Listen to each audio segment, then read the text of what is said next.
அனைத்து மாணவ செல்வங்களுக்கும் அதிகாலை வணக்கங்கள் உரித்தாகட்டும். அன்பு குழந்தைகளே, நாங்கள் திறமைந்து புலமை பரிசில் பரீட்சையில் வெற்றி கொள்வதற்காக இன்றைய வகுப்பில் ஒன்று கூடியிருக்கின்றோம். திறமைந்து புலமை பரிசில் பரீட்சையை பொறுத்தவரையில் கடின போக்கு கையாளப்படுவதாக கருதுவது எங்களுடைய பயிற்சி இன்மையின் விளைவு என்பதை நீங்க புரிந்து கொள்ள வேண்டும். அதாவது 10 வயது பாலகர்களுக்கு உகந்த முறையில்தான் கேள்விகள் கேட்கப்படுகின்றன. ஆயினும் நாங்கள் நிறைய பயிற்சிகளை செய்திருந்தால் இந்த பரீட்சையை சிறப்பாக எதிர்கொண்டு நாங்கள் வெற்றியடைய முடியும். அப்போ எங்களுடைய பயிற்சியின்மையே தான் நாங்கள் இந்த பரீட்சை கடினமானது என்று கருதுவதற்கு முதற் காரணம் என கூறிக்கொண்டு நான் நீண்ட நேரத்தை விரயம் செய்யாமல் வகுப்பினுள் நுழைகின்றேன். இன்றைய தினம் நாங்கள் எதிர்பார்த்தல் வினாக்கள் பார்த்து கொண்டிருக்கிறோம். கடந்த வகுப்புகள்ல அதன் தொடர்ச்சியாக நேற்றைய தினம் 7 வினாக்கள் நான் உங்களுக்கு பரீட்சையாக செய்வதற்கு பயிற்சி வழங்கி பல பிள்ளைகள் செய்திருந்தீர்கள். சில பிள்ளைகள் 6க்கு குறைவாக, ஒருவருமே 7 சரியாக விடையளிக்கவில்லை. 6க்கு குறைவாக 6, 5, 4 என்று சரியான விடைகளை அளித்திருந்தீர்கள். பரவாயில்லை. ஏனென்றால் இந்த வினாக்கள் ஓரளவு கடின போக்கு போலதான் நான் கையாண்டிருக்கிறேன். இப்ப நான் அதற்கு விடைகான் விளக்கங்கள் வழங்குகின்ற போது நீங்க பாருங்க, அந்த கேள்விகள் எவ்வளவு இலகுவானது. ஆனால் நாங்கள் அதை புரிந்து கொள்வதில் தான் கொஞ்சம் கடின போக்கு இருக்கிற ஒழிய வினாக்கள் கடினமானவை அல்ல என்பதை நீங்க புரிந்து கொண்டு அவற்றிற்கு விடையளிக்கும் முயற்சியில தொடர்ச்சியாக ஈடுபட வேண்டும் என நான் கூறிக்கொண்டு வகுப்பினுள்ள நுழைகிறேன். இப்ப உங்களுக்கு இந்த பயிற்சி தாள்களை காண்பித்து அந்த பயிற்சியில நீங்கள் எவ்வாறு விடை அணுக முடியும் என்பதை நான் உங்களுக்கு விளக்கம் தருகின்றேன். கவனியுங்கள். இப்ப நாங்க 9வது வினாவில இருந்து விடை காணுகின்ற விளக்கம் உங்களுக்கு நான் வழங்குகிறேன். அந்த நேரம் நீங்க தெளிவாக பார்த்து புரிந்து கொள்ளுங்கள். இப்ப 9வது வினா, மொத்தம் 7 வினாக்கள். 9ல இருந்து 15 வரையில முதல்ல இதற்கு விடையளிக்கிற விளக்கம் தாரன். அதுக்கு தொடர்ச்சியாக 80 வினாக்கள் இந்த மாதிரி எதிர்பார்ப்பு வினாக்களாக இறுதிக்கட்ட முயற்சியாக நாங்கள் தெரிவு செய்து கொண்டிருக்கிறோம். இதுவரையில் 5 மாதிரி முன்னோடி எதிர்பார்த்தை பரீட்சைத்தாள்கள் செய்திருக்கிறோம். அப்ப இன்னும் காலம் எங்களுக்கு அவகாசம் இருக்குமாயிருந்தால் மேலதிக வினாக்களையும் பார்ப்போம். சரி, வினாவுக்கு வாரன். 9வது வினா, 2021ஆம் ஆண்டு தை மாதம் 28ஆம் தேதி வியாழக்கிழமை தனது 10வது பிறந்த தினத்தை கொண்டாடிய நபர் ஒருவர் தனது 15வது பிறந்த தினத்தை கொண்டாடும் வருடம், மாதம், கிழமை எதுவாக இருக்கும்? இது பாருங்க, 2021ஆம் ஆண்டுல ஒரு பிள்ளை தை 28ஆம் தேதி வியாழக்கிழமை 10வது பிறந்த தினத்தை கொண்டாடி இருக்கு. அப்ப அது 10 வருடங்களுக்கு முதல் தான் பிறந்திருக்குது. அப்ப 10வது பிறந்த தினத்தை அது இந்த குறித்த டேட்டில திகதியில கொண்டாடி இருந்தால், இனி 15வது பிறந்த தினத்தை இந்த வருடம் மாதம் திகதி அதேதான். ஆனா என்ன கிழமை? மாதம் திகதி மாறுபடாது. தை மாதம் 28ஆம் தேதி. ஆனா வருடமும் கிழமை நாளும் மட்டும்தான் மாறுபடும். அதை சரியாக கண்டுபிடிக்கணும். இப்ப நாங்க முதல் வருடத்தை பார்க்கணும். இந்த பிள்ளை இதுல சொன்னதின்படி 10வது பிறந்த தினத்தை 2021 கொண்டாடி இருக்கின்றது. 10வது பிறந்த தினம். அப்ப இந்த பிள்ளை தனது 15வது பிறந்த தினத்தை எப்ப கொண்டாடி இருக்கும் என்றால், நாங்க 15 இருந்து 10 கழித்தால் 5 வருடங்களுக்கு முன்னால், 5 வருடங்களுக்கு பின்னால். இல்ல, 10வது பிறந்த தினம் 2021 கொண்டாடி இருக்குது. அப்ப 15வது தினம் 5 வருடங்களுக்கு பின்னால். அப்ப நாங்க இந்த 2021 5 வருடத்தை கூட்டினால் அது பிறந்த தினம் கொண்டாடினது 2026. அப்ப இதுல முதலாவது விடை பொருந்தாது என்பது எங்களுக்கு தெளிவாகி விட்டது. ஏனென்றால் நாங்க விடையை கண்டுபிடிக்கல, 3 விடைகள் தருவார்கள். அதுல பொருந்தாத விடைகளை தவிர்த்து கொண்டு போனால் பொருந்துகின்ற விடையில 2 எது ஒன்று என்று கண்டுபிடிக்கிறது மிக சுலபமாக இருக்கும். அப்ப இப்ப எங்களுக்கு தெரியுது, இல்ல முதலாவது விட பொருந்தாது.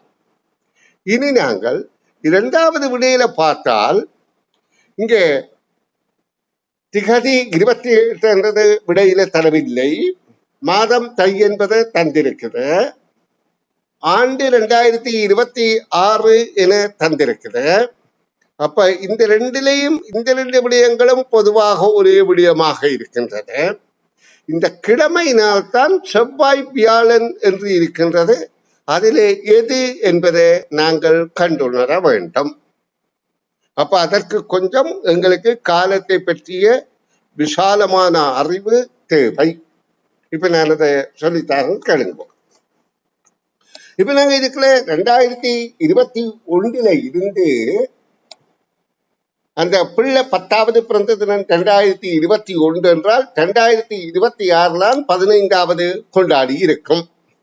அப்ப 2021 இருந்து 2026 வரையில எங்களுக்கு உள்ள காலங்கள், அந்த வருடங்களில் உள்ள நாட்களின் எண்ணிக்கை மிக முக்கியம்.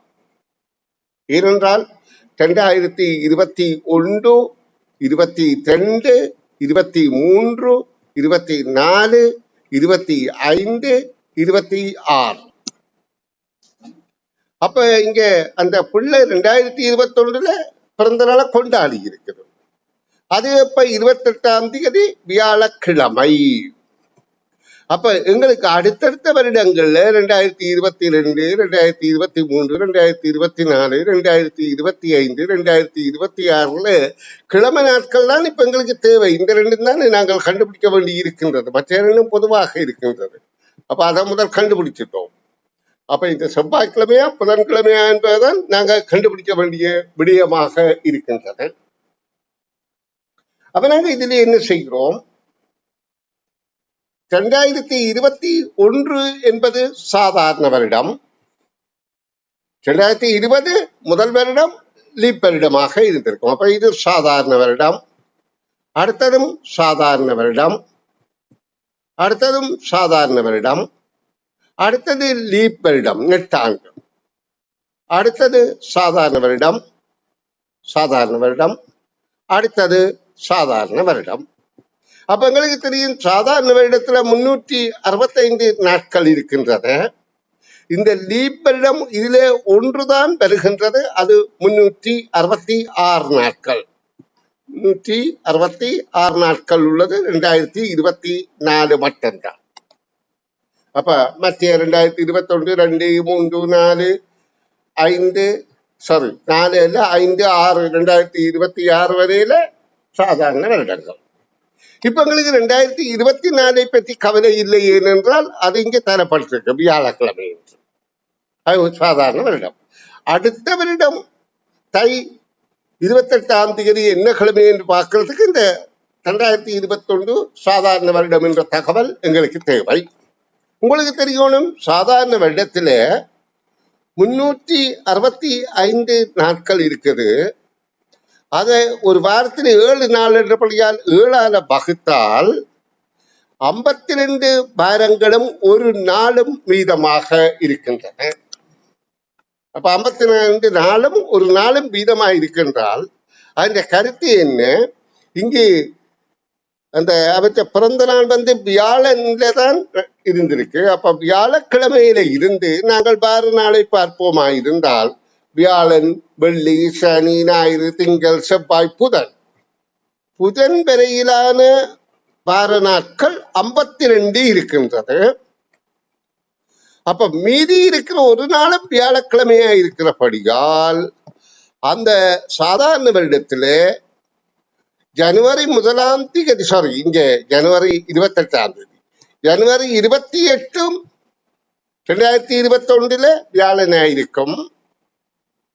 அடுத்த வருடம் 2000 ஜனவரி 28 எப்ப வரும் என்பதை நாங்கள் கணித்துக் கொள்ள வேண்டும். இது ஜனவரி 1 ஒரே தினம் என்றால் அடுத்த வருடம் ஜனவரி 1 அதே தினமாக இருக்கும். அடுத்த வருடம் என்றபடியால் ஜனவரி 28 இதற்கு அடுத்த தினமாக இருக்கும். வியாழனுக்கு அடுத்து வெள்ளிக்கிழமையாக இருக்கும். அப்ப எங்களுக்கு இப்ப தெளிவாகின்றது 2022 ஜனவரி 28 வெள்ளிக்கிழமை. அதே போல அடுத்ததும் சாதாரண வருடம் என்றபடியால் 2023 ஜனவரி 28 சனிக்கிழமை. அடுத்தது 2024 லீப் வருடமாக இருந்தாலும் ஜனவரி 28 என்பது அந்த லீப் வருடத்துல மாசி மாதம் தான் 29 நாள் இருக்கு. அப்ப இது மாசிக்கு முன்னுக்கு என்றபடியால் அது ஞாயிற்றுக்கிழமையாக இருக்கின்றது. ஆனா அடுத்த வருடத்துல அந்த ஜனவரி பிப்ரவரி 29 என்பது அடுத்த வருடத்துல தாக்கம் இருக்கின்றபடியால் அது திங்கட்கிழமையாக இல்லாமல் 2025 செவ்வாய்க்கிழமையாக இருக்கும். ஏன் திங்களாக இருக்காது என்றால் அது அடுத்த வருடத்துல முதல் வருடத்துல மார்ச் மாதம் 29 அங்க தாக்கத்தை உண்டு பண்ணுகின்றது. அப்ப 2026 ஜனவரி 28 புதன்கிழமை. அப்ப கேள்விக்கான விடை புதன்கிழமை என்ற 3வது விடை என்பது ஆகும். இப்ப நான் இந்த வினாக்களுக்கு நான் விடை விளக்கம் தருகின்றேன். கொஞ்சம் மயக்க ரீதியாகத்தான் இருக்கும். ஏனென்றால் பிள்ளைகளுக்கு அதாவது 365 நாள் உள்ள வருடங்கள்ல ஒரு வருடத்தின் ஜனவரி 1ஆம் திகதியும் அந்த வருடத்தின் டிசம்பர் 31ஆம் திகதியும் ஒரே கிழமை நாள் என்பதை கண்டுணர தெளிவிருக்க வேண்டும். இப்ப இந்த ஒரு வருடத்துல ஜனவரி 1ஆம் தேதி திங்கட்கிழமை என்றால் டிசம்பர் 31 திங்களாக இருக்கிறது சாதாரண வருடத்துல. ஆனா அது லீப் வருடமாக இருந்தால் நெட்டாண்டாக இருந்தால் ஜனவரி 1ஆம் தேதி திங்களாக இருந்தால் அந்த வருடத்தின் டிசம்பர் 31ஆம் தேதி திங்களாக இல்லாம அடுத்த நாள் செவ்வாயாக இருக்கும். ஏன் 366 லீப் வருடம் 366 7ஆல வகுத்தால் 52 வாரங்களில் 2 நாள் மீதம். 365 7ஆல வகுத்தால் 52 வாரங்களும் ஒரு நாள் மீதம் என்ற விடயம் தெளிவாக இருந்தால் எந்த பிள்ளைக்கும் இது மயக்கத்தை உண்டு பண்ணாது. இந்த விடயம் தெளிவில்லாம இருந்தால் நிச்சயமாக மயக்கத்தை உண்டு பண்ணும். அப்ப நான் இந்த வினாவை இப்ப விளக்கம் தந்ததுக்குன்னா திரும்ப மாணவர்களிடமிருந்து விவரம் கோருவேன். அப்பொழுது இன்னும் உங்களுக்கு தெளிவாகும். சரி பிள்ளைகள், நான் இப்பொழுது 10வது வினாவுக்கு விடை விளக்கம் தாரன். ABCDயில் உள்ள முக்கோணிகளின் எண்ணிக்கை யாவை என்று கேட்கப்படுகின்றது. இங்கு 4 வகையான முக்கோணங்கள் தரப்பட்ட அவையில உள்ளுக்கு சிறு பாகங்களாக முக்கோணங்கள் பிரிக்கப்பட்டிருக்கிறது. இவற்றில் இருக்கிற முக்கோணிகளின் எண்ணிக்கையை தனித்தனியாக நாங்கள் கொடுக்க வேண்டும். இப்ப ஏயில பார்ப்போமாக இருந்தால் சிறிய முக்கோணி பெரிய முக்கோணி என நாங்கள் பார்த்தால், அதாவது ஏயில என்ன நடக்குது என்று சொன்னால் ஒரு முக்கோணி வடிவத்தை தந்துவிட்டு இப்படியான ஒரு முக்கோணி வடிவத்தை தந்துவிட்டு அதுல ஒரு மூலையில இருந்து அடுத்த நடு கோடு வரையில பிரித்து இப்படியாக பிரித்திருக்கிறார்கள். அப்ப இதுல இருக்கிற முக்கோணிகளின் எண்ணிக்கையை நாங்கள் எண்ணுவதற்கு முதல்ல இதுக்குள்ள உள்ளுக்கு இருக்கிற முக்கோணிகளை எண்ணினால் 1, 2, 3 என்பது தெளிவாகின்றது. இனி இந்த வடிவத்தில மேலதிகமாக இந்த 3 சிறிய முக்கோணிகள் கண்டுவிட்டோம்.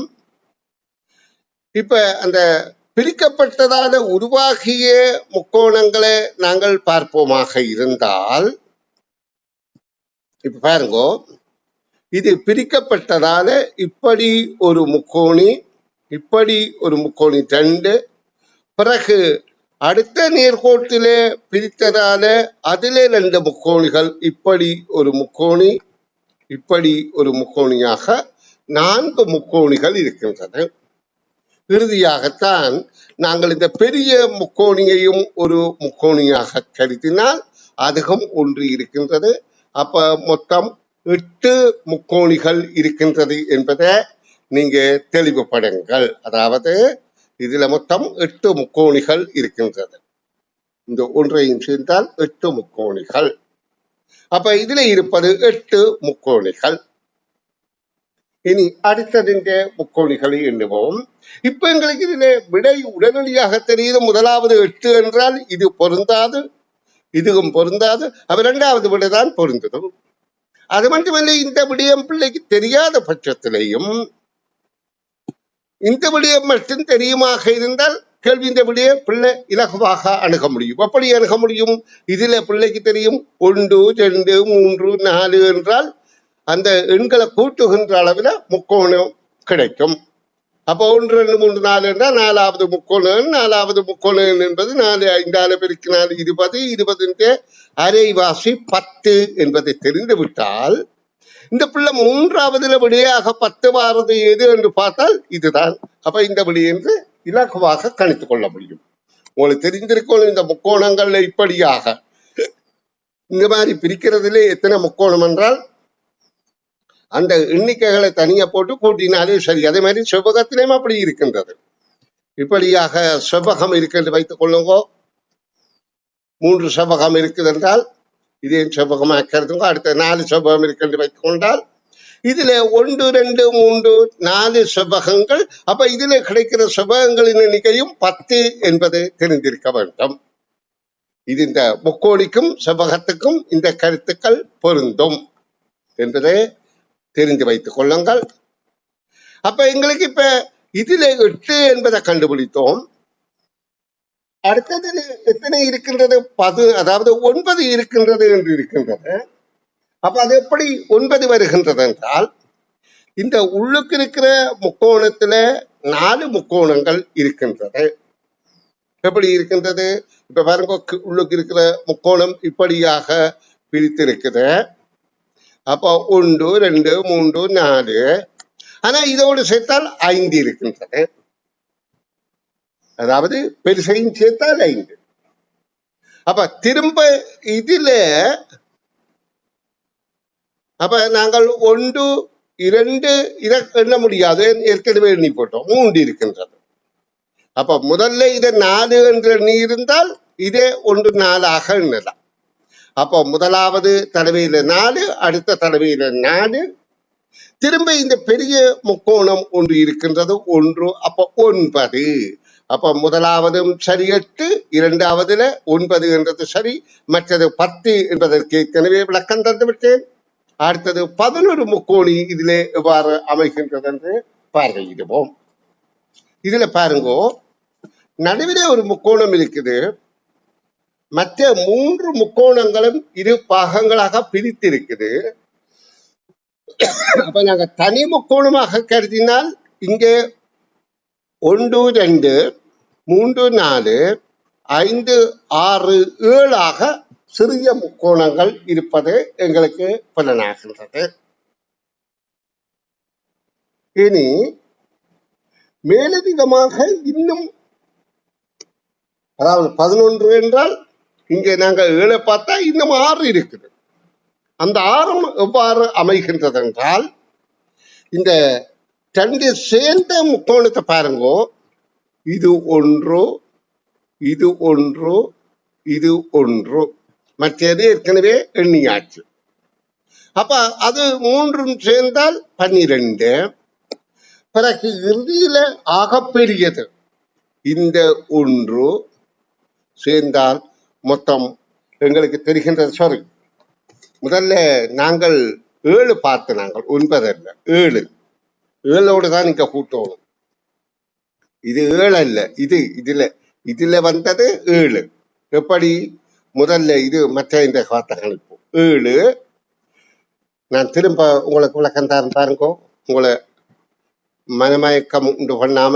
1, 2, 3, 4, 5, 6, 7 இருக்கின்றது. 7. பிறகு நான் சொன்ன மாதிரி நடுவில் இருக்கிற இந்த 2 சேர்ந்தது எத்தனை இருக்குன்னு பார்த்தால் அதுல 1, 2, 3 ஏற்கனவே அது எண்ணியாச்சு. அதன்படியால் அது எண்ண வேண்டாம். 3. திரும்ப இறுதியில அந்த பெருசு ஒன்றை எண்ணுவோமாக இருந்தால் 1 இதோடு ஒன்றை கூட்டினால் மொத்தம் 11 முக்கோணிகள் இருக்கின்றது. இதோடு இது ஒன்றை கூட்டினால் 11 முக்கோணிகள் இருக்கின்றது. அப்ப 2வது விடை பொருத்தமாக இருக்கின்றது. இனி நான் 11வது வினாவுக்கு விடை விளக்கம் தருகின்றேன், அவதானியங்கள். இப்ப நாங்க இதுல கேள்விகளுக்கு விடை காண்பது இது கடினப்போக்கான வினா இல்ல. கடினப்போக்கு போல் எங்களுடைய பயிற்சியின் மேலதான் தெரியுமே ஒழிய நல்ல பயிற்சி இருந்தால் இது கடினமான வினாக்கள் அல்ல. 11வது வினா, ஒரு குறித்த வருடத்தில் தை மாதத்தில் வரும் திங்கட்கிழமைகளின் எண்களின் கூட்டுத்தொகை 85 ஆகவும், அடுத்த மாசி மாத செவ்வாய்க்கிழமைகளின் எண்களின் கூட்டுத்தொகை 75 ஆகவும் இருந்தன. அக்குறித்த வருடத்தில் பங்குனி மாத புதன்கிழமைகளின் எண்களின் கூட்டுத்தொகை யாதாக இருக்கும்? இப்ப கவனிங்கோ, ஒரு வருடத்தின் தை மாதத்திலே எங்களுக்கு தெரியும் 31 நாட்கள் இருக்கும். தை மாதத்தில 31 நாட்கள் இருக்கின்றது. அந்த 31 நாட்கள் உள்ளதில அந்த வருடத்தின் தை மாதத்தின திங்கட்கிழமைகளின் நாட்களின் எண்ணிக்கை 85 என்றால் அது 3, 10, 17, 24, 31 கூட்டுத்தொகை என்பது எங்களுக்கு புரிந்து கொள்ளும். அப்ப 3ஆம் திகதியில இருந்து இதான் அந்த மாதத்தில உள்ள ஒரு கிழமை நாளின் தினங்களின் எண்களின் கூட்டுத்தொகை அதிகமாக உள்ள நாளாக இருக்கும். இப்ப இது தை மாதத்தில இப்படியாக 85 இருக்கின்றது. அடுத்த மாசி மாதம் என்பது இதுக்கு அடுத்ததாக, அப்ப இது 31 என்றால் அடுத்தது 1ஆம் திகதி, 8ஆம் திகதி, 15ஆம் திகதி, 22, 29. அந்த மாசி மாதத்தில் இருக்கிற 5, அதாவது இது திங்கட்கிழமை என்றபடியால் அடுத்தது செவ்வாய்க்கிழமை.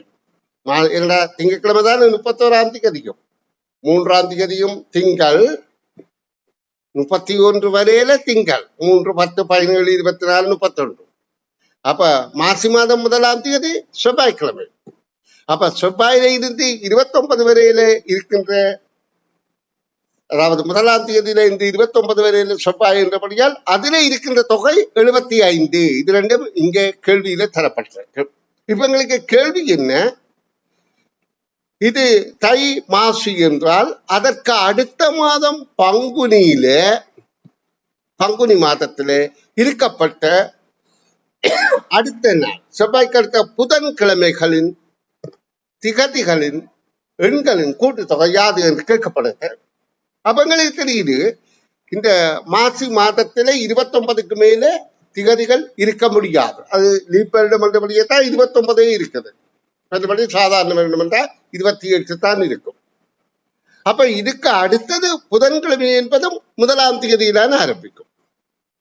அப்ப 1, 7 கூட்டினா 8, 7 கூட்டினா 15, 7 கூட்டினா 22, 7 கூட்டினா 29. அதின் கூட்டுத்தொகையும் முதல்ல வந்தது போல் 75 இருக்கும். அப்ப கேள்விக்கான விடை 75 என்பதாகும். அன்பு குழந்தைகளே, இப்ப நான் இந்த கேள்விகளை உங்கள்கிட்ட கேட்டதுக்கு என்ன, உங்களால இந்த கேள்விகள் முதல்ல இந்த 3 கேள்விகளுக்கும் சரியாக விடையளிக்க தெரியுதா என்பதை ஆய்வு செய்த பின்புதான் அடுத்த வினாக்களுக்கு விடை விளக்கம் தர நான் விரும்புகிறேன். அதாவது இந்த வினாக்களுக்கு சிபோனா எனும் மாணவி முதல் 9வது கேள்விக்கு விடை விளக்கம் சொல்லுவா, கேட்போம். சொல்லுங்கம்மா. 2021 ஆண்டு தை மாதம் 28ஆம் தேதி வியாழக்கிழமை தனது 10வது பிறந்த தினம் கொண்டாடிய நபர் ஒருவர் தனது 15வது பிறந்த தினத்தை கொண்டாடும் வருடம், மாதம், கிழமை எதுவாக இருக்கும்னு கேட்டிருக்கு சார்.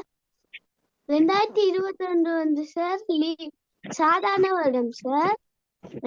அவர் வந்து 2021 தை மாதம் 10ஆம் தேதி வியாழக்கிழமையில அவருக்கு 10வது பிறந்தநாளை கொண்டாடி இருக்காங்க சார். அவர் வந்து 15வது பிறந்தநாளை எப்ப கொண்டாடுவாங்கன்னு கேட்டிருக்காங்க சார். நம்ம 15 வருடத்துக்கு சார் 10 வருடத்துக்கு இடையிலான வித்தியாசத்தை பார்ப்போம் சார். 5 சார். அப்ப அவங்க 2021 சார் 5 வருடங்கள் பின்னுக்கு தான் சார் அவங்க 15வது பிறந்தநாள் கொண்டாடுவாங்க சார். 2021ஓட 5 கூட்டம் சார் 2026 சார். அப்ப முதலாவது விட அங்க பிள்ளை சார். அடுத்து நம்ம பார்க்கணும் சார். மாதமும் அங்க 2வது டேலையும் 3வது டேயும் ஒரே மாதிரி இருக்கு சார். இப்ப நம்ம திகதிய பார்ப்போம் சார்.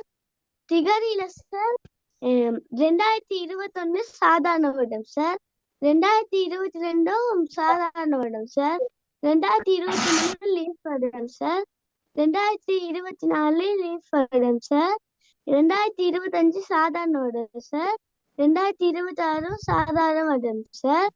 இப்ப 2021 வியாழனா சார்.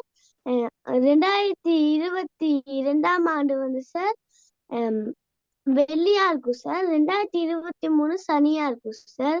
2024 ஞாயிறா இருக்கும் சார். ஆனா சார் 2025 வந்து அங்க செவ்வாயத்தான் சார் இருக்கும். 2026 புதனா இருக்கும் சார். 3வது இடம் சார். Very good, கட்டிக்காரு. அதாவது சரியாக விடையளித்த முறையில், அதாவது 2021ஆம் ஆண்டு அந்த பிள்ளை தை மாதம் 28ஆம் தேதி வியாழன் என்றால் 2022 சாதாரண வருடம். அப்ப அது அந்த குறித்த 28ஆம் தேதி அடுத்தது வெள்ளியாக இருக்கும். 2023 சனியாக இருக்கும். 2024 இப்பரிடமாக இருந்தாலும் இது மாசி மாதத்துக்கு முன்னுக்கு என்றபடியால் அது ஞாயிற்றுக்கிழமையாக இருக்கும். ஆனா அடுத்த 2025 இது மாசிக்கு பின்னால வந்தபடியால் திங்கள் இல்லாம செவ்வாயாக இருக்கும். அப்ப 2026 புதன்கிழமை என பொருத்தமாக விட சொன்னீர்கள். வாழ்த்துக்கள். சரியம்மா, அடுத்த கேள்விக்கும் மிக விரைவாக விடை சொல்லுங்க பார்ப்போம். அதாவது இதுல உள்ள முக்கோணிகளின் எண்ணிக்கை, ABCDயில் உள்ள முக்கோணிகளின் எண்ணிக்கை யாவை என்னன்னு கண்டுபிடிக்கிறது? சிபோனா சொல்லுங்க. சார் முதல்ல சார் அது உள்ளுக்கு இருக்க முக்கோணத்தை பார்ப்போம் சார். உள்ளுக்கு வந்து 3 இருக்கு சார். அது பெருசு ஒண்ணு சார் 4 இருக்கு சார். இங்க சின்னது ஒண்ணு சார் 5 இருக்கு சார். இங்க ஒண்ணு 6 இருக்கு சார். அந்த பெருசு அந்த இங்க ஒண்ணு 7 இருக்கு சார். இங்க ஒண்ணு 8 இருக்கு சார். 7 சார். பில சார் அந்த உள் முக்கோணத்துல சார் 5 இருக்கு சார். வெளியில பார்த்தா 4 இருக்கு சார். அது பி வட்டத்துல சார் 9 இருக்கு சார். சி வட்டத்துல சார் நம்ம 1 2 3 4 போட்டு பார்ப்போம் சார். 1 2 3 சார். 3 3 6 சார். 6 4 10 இருக்கு சார் சில. டில வந்து சார் தனித்தனி முக்கோணத்தை பார்ப்போம் சார். தனித்தனி சின்ன சின்ன முக்கோணம் வந்து சார் 7 இருக்கு சார். 2 2 இணைந்த இது வந்து சார் 3 இருக்கு சார். பெருசு 1 இருக்கு சார். மொத்தமா 11 இருக்கு சார். 2வது இருக்கு சார். அதாவது இந்த கேள்விக்கு நீங்க விடிய எடுக்கிறதுக்கு உங்களுக்கு ஒரு தகவல் மட்டும் தெரியும் என்றால் அதை வைத்துக் கொண்டு கூடி விடிய கண்டுபிடிக்கலாம்.